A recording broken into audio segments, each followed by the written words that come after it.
Kambuni ya KBL nĩ gatagati ga kambuni nini iria cihetũkĩtio gũthiĩ na mbere na uthondeki na wendia wa njohi kũrũmĩrĩra mũngũrũrio ũrĩa ũkoretwo ũgĩthiĩ na mbere kũrĩa honge itiganĩte cia thirikari ikoretwo ikigereka kabirũ marũa ma wendia wa njohi kũrĩ kambuni itanyihĩire 28 gũkũ bũrũri-inĩ. Hwaĩ wa ira kambuni ĩno nĩ ĩrarugũririe kambeini ĩrĩa gũkorwo igĩthiĩ na mbere kwa ihinda, kambeini ĩrĩa kũrĩkanĩte ta TUJENGANE.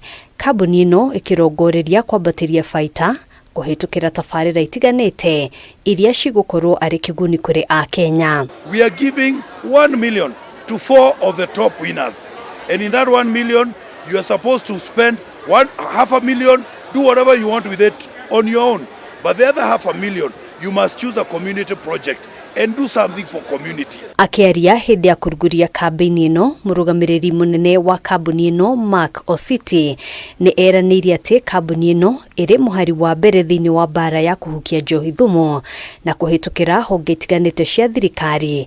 Kambuni ĩno nĩ kũhota kwambatĩria ikĩro cia njohi ĩrĩa ĩrenderio Akenya. Like I said, we work in partnership with Kenya Bureau of Standards, which is KEBS. And for us, our responsibility is to ensure that we apply the highest standards possible when we're making our products.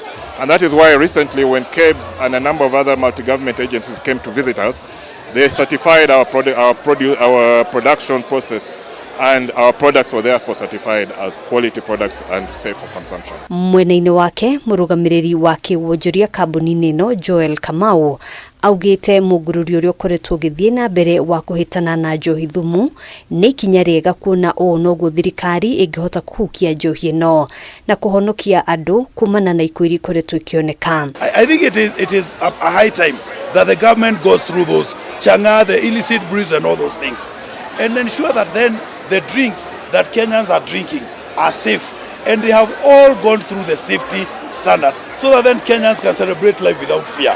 Ona kũhanora ũguo akĩũria thirikari gwĩtĩkĩria arĩa marũa mao mathũrimĩtwo na kũhetũkio werũ mathiĩ na mbere na wĩra. My urge is, as the government cracks illicit, that legitimate businesses that have established themselves, that are meeting the inspection, fully licensed by the counties, should be allowed to operate because they are legitimate businesses as far as they have no contraband or illicit that they are selling. Handũ-inĩ ha Kameme TV, njĩtagwo Ngena wa Wadũro.